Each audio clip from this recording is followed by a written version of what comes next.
कर दे करम तू मेरे ते या मौला, फिर के तेरा मैं सारा जहान वेखां। पंछी बागां च चहकदे वेख लवां, हरे भरे तेरे गुलिस्तान वेखां। बड़ियां उच्चियां जिन्हां दियां चोटियां ने, ओ चढ़ के मैं कोहिस्तान वेखां। ते जिथे नज़र ना आवे कोई दूर तीकर, वांग थलां दे ओ बियाबान वेखां।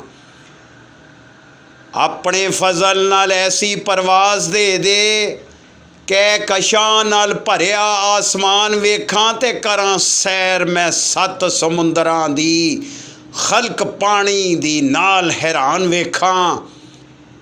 इक्को मिट्टी दे नाल बनाए जेड़े, रंग रंग दे मैं इंसान वेखां। इन्हां सारियां दा रहन सहन वेखां, खाण पीण वेखां, आण बाण वेखां।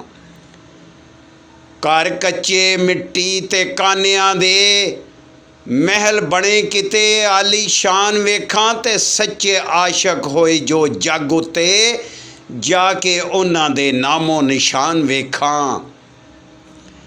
सूरज चन्न सितारियां नाल यारो, लगदा दिन सोहना लगदी रात सोहनी। ओए मुकदी गल नवीद मुका देवां, सोहणे रब दी ए कायनात सोहनी।